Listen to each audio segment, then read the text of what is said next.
예, 오늘 성경 말씀은 신약 성경 로마서 1장 1절입니다. 신약 성경 239페이지 로마서 1장 1절. 예, 우리가 다 같이 말씀을 읽도록 하겠습니다. 예수 그리스도의 종 바울은 사도로 부르심을 받아 하나님의 복음을 위하여 택정함을 입었으니 아멘.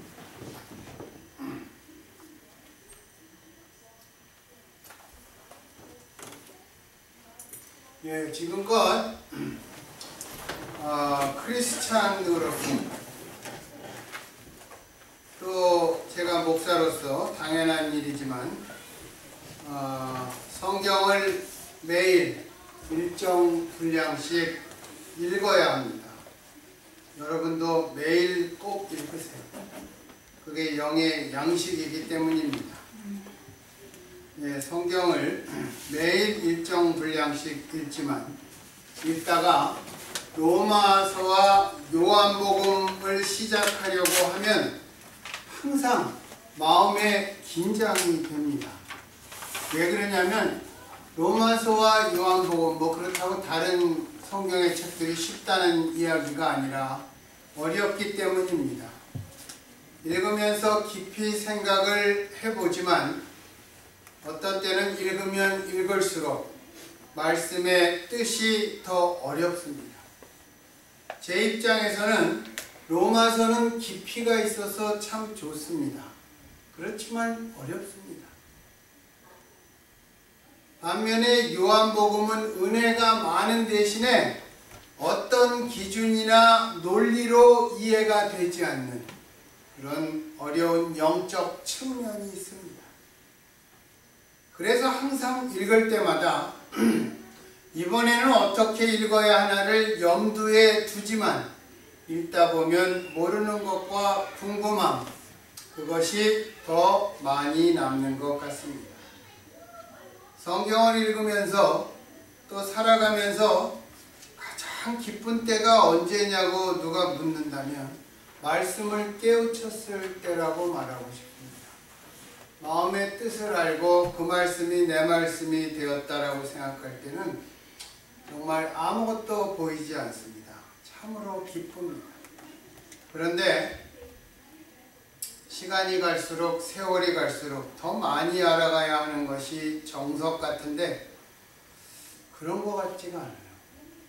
읽으면 읽을수록 제가 가지고 있는 어떤 선입관, 지금까지 쌓여온 선입관이 어떤 틀을 만들어 놓고 있기 때문에 제가 더 많이 변화되어야 할 텐데 항상 아쉬움이 많이 남습니다. 여행가들이 하는 말 가운데 이런 말이 있습니다. 아는 만큼 보고 보는 만큼 안다. 무엇이든 내가 아는 만큼 볼 수밖에 없고 내가 볼 수밖에 없는 만큼 볼 수 없다는 것입니다. 이거는 성경도 마찬가지입니다. 계속 읽어 나가며 아는 것이 많아져야 성경 말씀의 의미도 더 깊이 그리고 더 넓게 알게 될 것입니다. 우리가 성경을 폭넓게 아는 것이 중요합니다. 그러나 그것보다 더 중요한 것은 성경을 깊이 읽어야 합니다. 성경은 많이 아는 것과 깊이 아는 것이 꼭 일치하지는 않는 것 같습니다. 그러나 깊이와 넓이가 꼭 일치 않는다고 해서 성경을 폭넓게 읽지 않는다. 그것은 변명과 핑계일 뿐입니다. 성경에 대한 많은 지식을 가지고 있는 사람들이 있습니다. 그러나 그 사람들이 반드시 성서의 가르침대로 살고 있다고 단언할 수 없습니다. 그 대표적인 것이 신학자, 목사, 장로, 그런 사람들입니다. 그렇게 성서대로 살지 않는다. 그런 점에서 깊이와 넓이의 차이를 구분해야 합니다. 제가 오늘 말씀드리는 성경을 깊이 읽고 깊이 안다는 것은 신학적 해석이나 신학적 난해함과는 아무런 상관이 없습니다.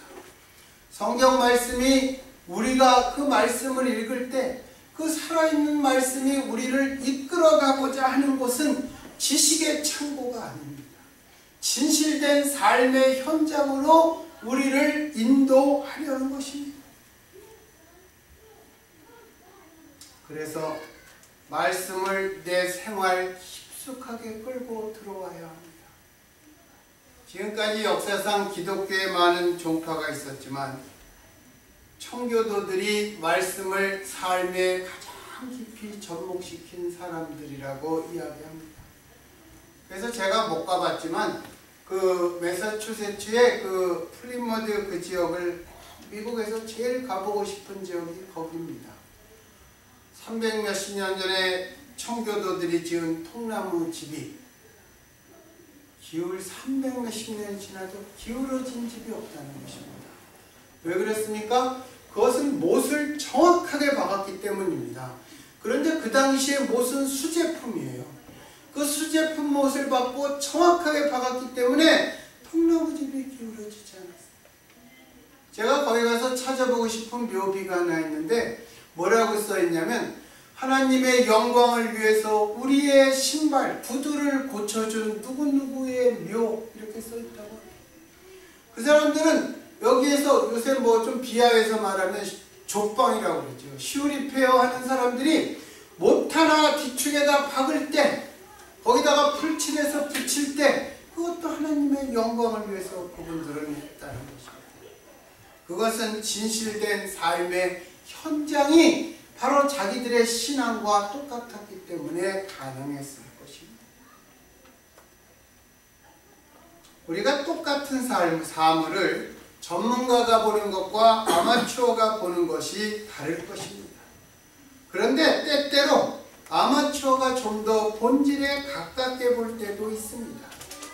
그것은 만약 전문가가 자기가 가지고 있는 굳어진 틀이나 정해진 규칙으로만 말씀을 받아들이거나 사물을 받아들이면 그 전문 지식이 오히려 그 본질을 가리기 때문입니다.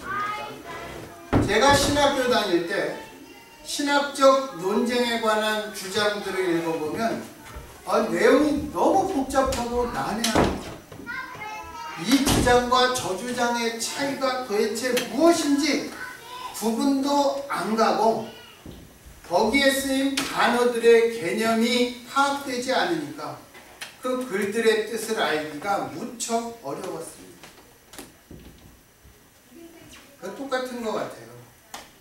저희 어머니가 이제 여기 뇌출혈이 있고 그것을 MRI로 찍은 것을 제가 이제 받았습니다. 팩스로 받아서 그걸 읽어보고 단어를 열심히 찾아서 봤어요. 그런데 단어를 찾기 전이나 단어를 찾고 난 다음이나 똑같이 몰라요.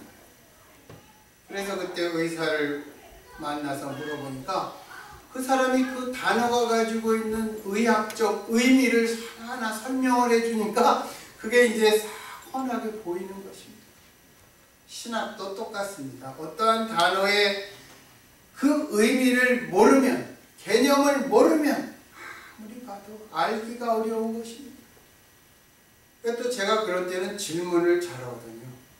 가르치던 교수들에게 질문을 하면 그들의 해석도 똑같이 돌고 도는 어려움이었습니다.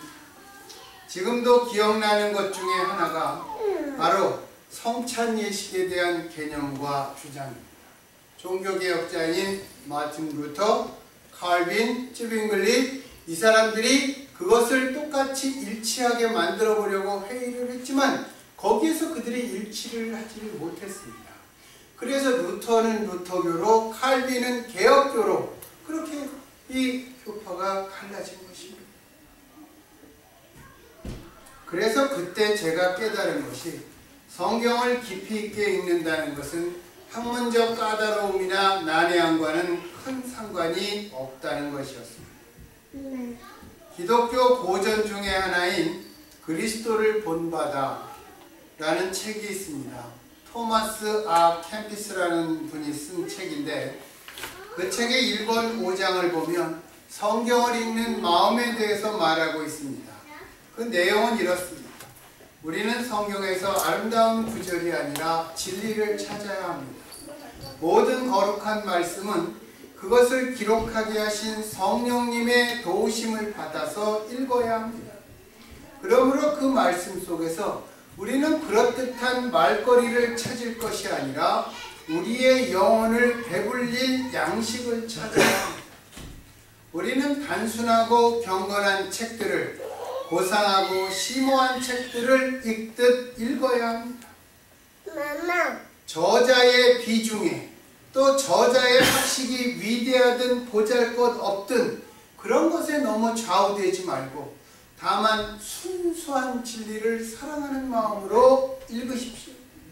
누가 이것을 썼느냐? 그것을 따질 것이 아니라 그것보다는 무엇이 쓰여져 있는가? 거기에 관심을 기울이십시오.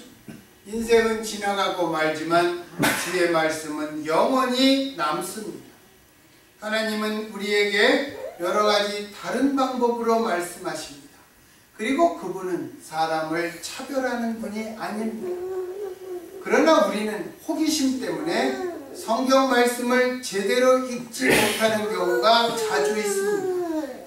단순하게 받아들이거나 넘어가야 할 일들을 따지고 조사하려고 하기 때문입니다. 참으로 무엇인가 얻으려거든 겸손하고 단순한 마음으로, 그리고 믿음을 가지고 읽으십시오. 유식한 사람으로 드러나려는 생각은 품지 말아야 합니다. 읽었으면 마음껏 물으십시오. 그리고는 입을 다물고 성자들이 하는 말을 들으십시오. 이게 성경을 읽는 토마스 아켄피스의 그러한 주장입니다. 성경에서 그럴듯한 지식을 얻고자 아니하고 성경 성령께서 가르쳐 주시는 진리를 찾고자 할진대 우리에게 필요한 것은 학문적 까다로움을 소화할 만한 지적 소양이 아니라 겸손하고 단순한 마음과 성령의 가르침에 대한 믿음이라는 말입니다. 누가복음 10장 21절에 보면 예수님께서 이렇게 말씀하셨습니다. 천지의 주제이신 아버지여, 이것을 지혜롭고 슬기 있는 자들에게는 숨기시고 어린아이들에게는 나타내심을 감사하나이다. 옳습니다. 이렇게 된 것이 아버지의 뜻입니다. 아버지의 말씀 앞에 우리가 요구받는 것은 지혜롭고 슬기 있는 자가 되는 게 아니고 철부지 어린아이가 되는 것입니다. 가방끈이 짧은 사람은 지혜롭고 슬기 있는 자가 되기 어렵습니다. 그러나 어린아이가 되는 것은 누구에게나 가능한 것입니다. 사람들은 흔히 로마서를 조직신학의 정수라고 표현합니다. 이렇게 얘기하는 사람이 많아요. 불이 확 났는데 밖으로 뛰쳐나갈 때 이 손으로 뭘 하나씩 들고 나가야 되겠다. 한 손에는 로마서를, 한 손에는 요한복음을 들고 나는 나가겠다. 그래서 제가 그게 그렇게 좋은가? 그렇게 얘기한 적이 있습니다. 그처럼 로마서가 조직신학의 정수라고 표현됩니다. 그러나 그 이전에 먼저 로마서는 편지입니다. 편지 형식을 띤 바울의 조직신학, 그것 이전에 진짜 로마서는 편지입니다.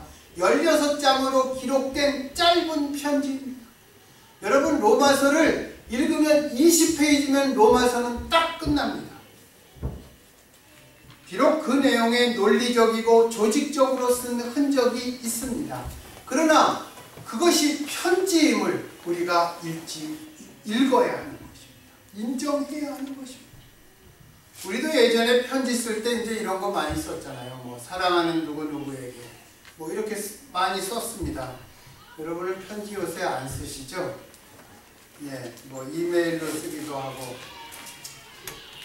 옛날 사람들은 편지를 쓸 때 편지 앞머리에 누가 누구에게 보내는 편지라고 밝히는 것이 그 당시의 문화고 관습이었다고 합니다. 바울 역시 그렇게 하지만 나 바울은 누구에게 쓴다, 그것을 밝히지 않고 있습니다. 단지 몇 마디 말로 자신에 대해 설명하고 있습니다. 왜 그렇게 썼냐면 그 이유는 로마서를 바울을 잘 알고 있는 친한 사람들에게 써서 보낸 게 아니라 서로 모르는 사람들에게, 이름도 모르고 얼굴도 모르는 그런 사람들에게 보내는 편지였기 때문입니다. 그러나 낯설기는 하지만 이미 예수님 안에서 형제 자매가 된 로마의 기독교인들에게 보내는 편지라서 그렇게 쓴 것입니다. 오늘 본문에 보면 사도 바울은 예수 그리스도의 종 바울은 그 다음에 사도로 부르심을 받아 그 다음에 하나님의 복음을 위하여 택정함을 입었으니 그렇게 자신을 표현합니다. 여기서 먼저 소개된 명칭이 예수 그리스도의 종입니다. 제가 지금까지 로마서 주석을 신학교에서도 공부했고 성경 공부를 통해서 배우기도 했고 또 가르치기도 했는데 항상 이 예수 그리스도의 종이라는 말씀 앞에 거기에 정말 멈추어 서지 않을 수 없는 필요입니다. 정말 저는 제가 그리스도의 종이다 그런 생각은 언감생심 한 번도 해본 적이 없었습니다. 이 예수 그리스도의 종, 오늘날 전 세계의 크리스찬 가운데 이 명칭을 자기를 소개할 때 가장 앞에 가장 먼저 사용할 수 있는 사람이 과연 얼마나 될까요?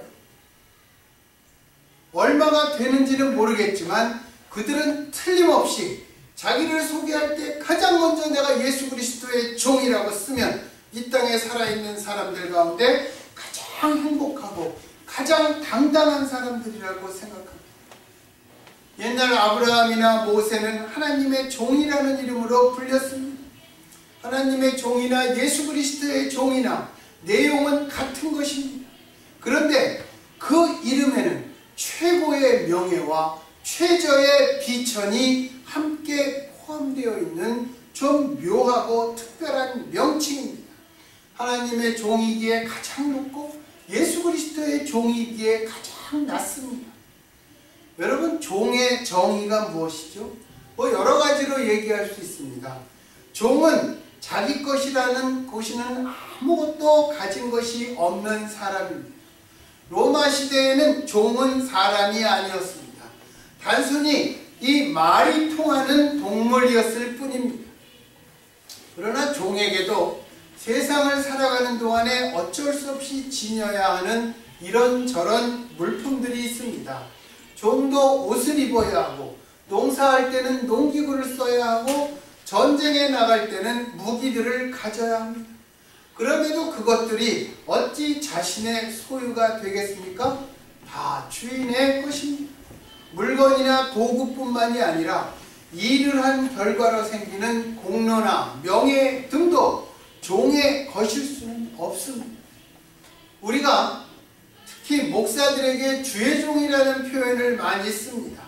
그런데 그 표현이 참된 표현이 되기 위해서는 누구누구 목사의 공적이라는 표현은 절대로 사용해서는 안 되는 것입니다.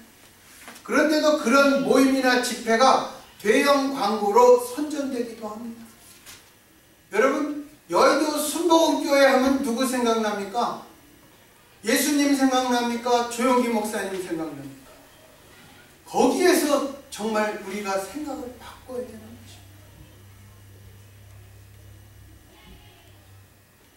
예수님께서 누가복음 17장 10절에 너희도 명령받은 것을 다 행하고 난 후에는 우리는 가치 없는 종입니다. 우리는 그저 마땅히 해야 할 일을 했을 뿐입니다. 그렇게 말하라고 명령하셨습니다.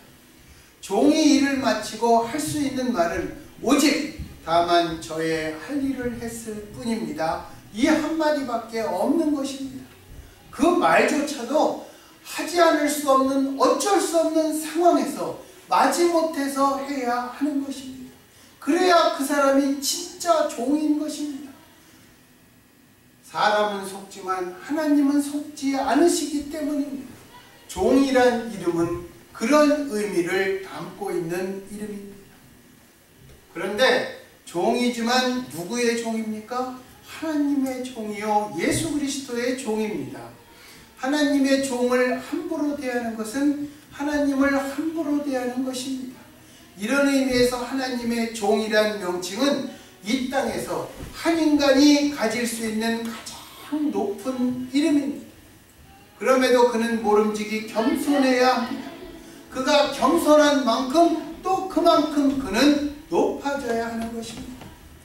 특별히 하나님의 원칙과 의로움을 무시하고 힘없고 가난한 사람들을 불의와 거짓으로 짓밟고 착취하는 그런 못된 인간들에게 앞에 나서서 제일 앞에 나서서 대담하고 당당한 자세로 꾸짖고 대적해야 하는 것이 바로 종의 일입니다. 여러분, 마틴 루터 킹 목사님이 그 목사님이 같이 데모할 때 어떻게 했어요? 제일 앞에 섰습니다. 그 목사님들이 제일 앞에 섰습니다. 당시에 백인 경찰들이 세파트 개를 놓고 제일 앞에 선 사람처럼 물게 했습니다. 제일 앞에서 물리고 찢기고 뜯기고 곤봉으로 얻어맞아도 그 사람들은 절대로 앞줄을 양보하지 않았습니다. 그것이 바로 종이 가져야 되는 불의에 대한 저항의 자세인 것입니다. 이것이 우리가 성경에서 만나게 되는 하나님의 종들의 한결같은 모습입니다.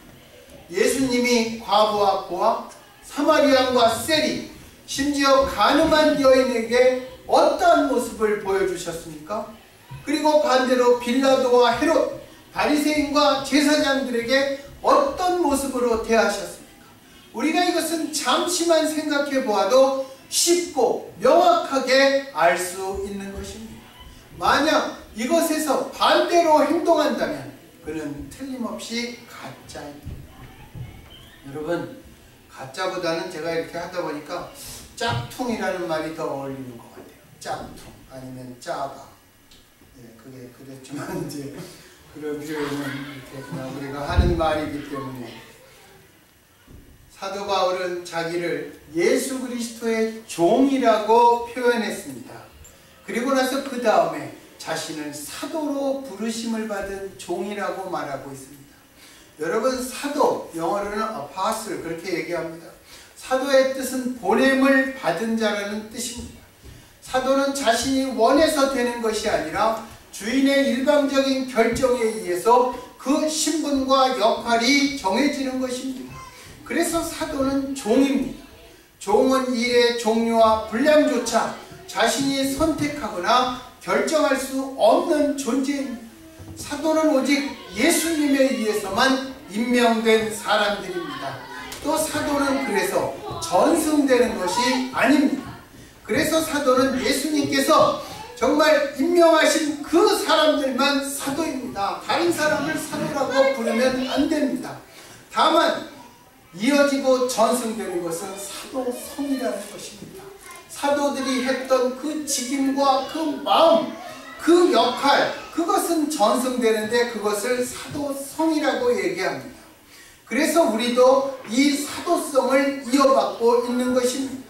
그러면 바울은 어떤 사역을 위해서 사도로 부르심을 받았습니까? 그는 하나님의 복음을 위해서 택정함을 입었다고 자신의 역할과 임무를 소개하고 있습니다.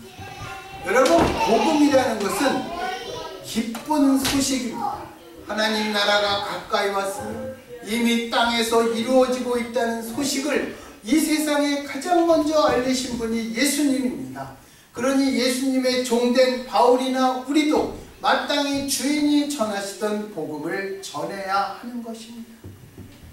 사도 바울이 복음을 위하여 이런 말을 사용했는데, 이 복음을 위하여라는 말 속에는 여러분 들어야 할 귀가 있고 전해야 할 입이 있습니다.